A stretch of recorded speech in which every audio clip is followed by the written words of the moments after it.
Hello friends, मेरा नाम रोहित गुप्ता है और रीजनिंग में आज हम चैप्टर नंबर 9 लेकर आए हैं, मैट्रिक्स या हिंदी में आव्यूह बोलते हैं। तो चलिए स्टार्ट करते हैं। उससे पहले अगर किसी ने मेरे चैनल को सब्सक्राइब नहीं किया है तो प्लीज प्लीज प्लीज मेरे चैनल को सब्सक्राइब कर लीजिए। तो चलिए बिना टाइम वेस्ट स्टार्ट करते हैं अपना चैप्टर।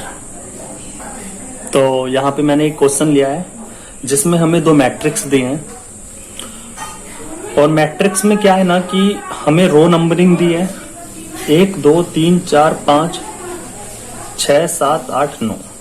हमें रो नंबरिंग दी है, इसको बोलते हैं हम रो। और हमें दिया कॉलम नंबरिंग 1 2 3 4 5 6 7 8 9 और हमें क्या दिया है कॉलम नंबरिंग। क्लियर है। उसके बाद हमें एक वर्ड दिया है फॉर्म के नाम से और हमसे इसका कोड पूछ रहा है, इसका कोड पूछ रहा है, प्रत्येक लेटर का कोड पूछ रहा है। उसके बाद हमें 4 ऑप्शन दिए हैं। अब उन 4 ऑप्शन में कौन सा ठीक है, कौन सा ऑप्शन फॉर्म के कोड को बिल्कुल ठीक बताता है, हमें ये बताना है। तो चलिए, जैसे मान लीजिए मैं यहां पे बता देता हूं।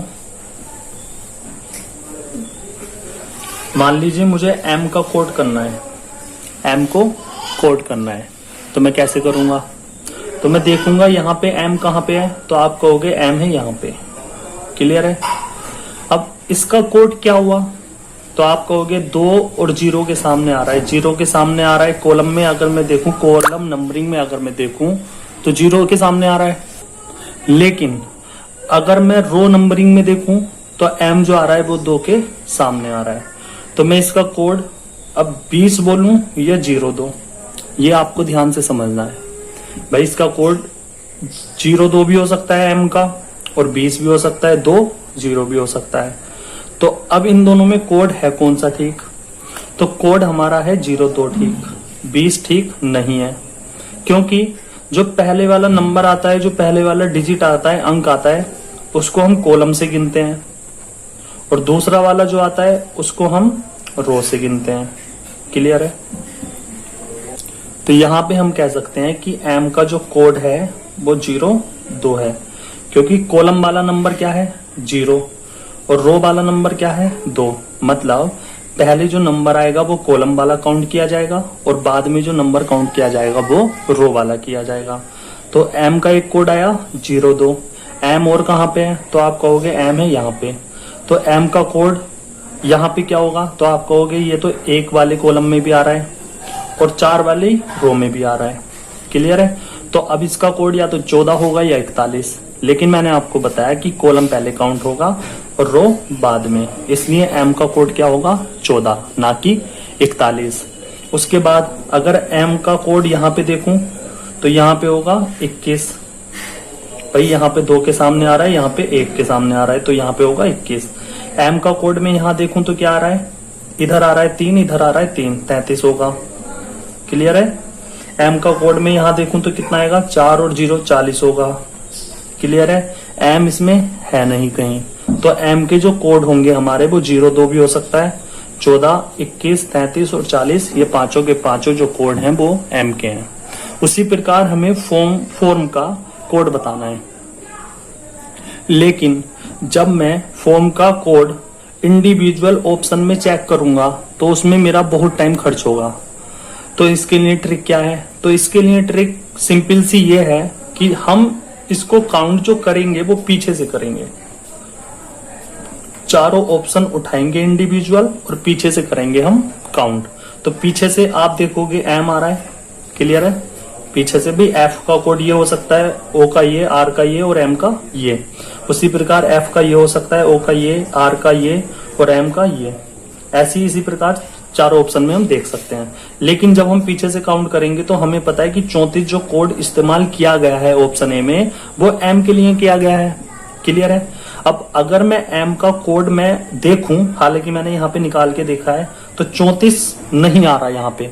मतलब एम का कोड जो आ रहा था वो यहाँ पे इस मैट्रिक्स के हिसाब से ये 5 कोड आ रहे थे। तो 34 तो इसमें आ ही नहीं रहा, तो ऑप्शन ए हमारा हो जाएगा रोंग। लेकिन अगर मान लो मैं कहूं कि पीछे से मत गिनो भाई, यहां आगे सी गिनो, तो सबसे पहले एफ का कोड होना चाहिए 00, तो आप कहोगे हाँ 00 है, एफ का कोड बिल्कुल ठीक आया।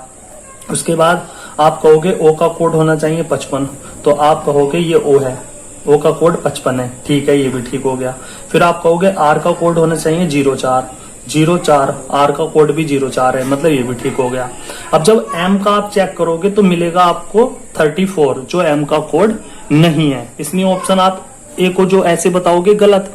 इसलिए मैंने आपको बताया कि टाइम बचाने के लिए, टाइम हमारा वेस्ट ज्यादा ना हो, इसलिए इस चीज को करने के लिए हमें क्या करना पड़ेगा, हमें पीछे से काउंट करना पड़ेगा।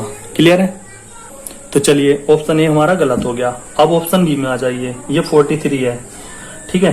तो एम के लिए यहाँ पे क्या यूज किया गया 43, और एम के लिए हमने यहाँ पे देखा कि एम के लिए 43 तो कहीं आया ही नहीं, इसलिए ऑप्शन ये भी हो जाएगा रोंग।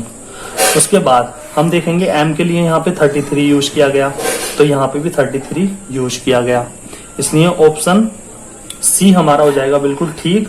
और 36 को अगर देखेंगे तो 36 भी एम के लिए यूज नहीं हो रहा। अच्छा मान लीजिए यहाँ पे 36 ना होके 21 है, मान लीजिए 21 है, तो आप कहोगे ऑप्शन सी भी ठीक है, ऑप्शन डी भी ठीक है, क्योंकि एम के लिए 21 तो कोड यूज किया गया है। क्लियर है? तो हम क्या करेंगे, जो ऑप्शन सी है उसमें हम आगे और जाएंगे। अब 42 को चेक करेंगे, क्या 42 पे आर आ रहा है, मतलब आर का कोड 42 है, तो आप कहोगे हाँ 42 है। फिर इसी प्रकार से हम सारी चीजों को चेक करते चले जाएंगे और उसी प्रकार से हम आंसर बता देंगे। क्लियर है? तो बस इस चैप्टर का बस मैं एक ही क्वेश्चन लेकर आया हूं, और सीधा सा फंडा इसमें कुछ नहीं है, बस इतना करना है कि जो भी हमें एक वर्ड दिया जाएगा उस वर्ड का हमें क्या करना है, कोडिंग करनी है। कोडिंग करने का तरीका यह है कि हमें पीछे से काउंट करना है। काउंट करते हुए जो पहली डिजिट होती है वो कॉलम से काउंट करते हैं, दूसरी जो होती है वो रो से काउंट करते हैं। इसके अलावा कुछ नहीं है इसमें, बस। चलिए, okay, thank you so much class.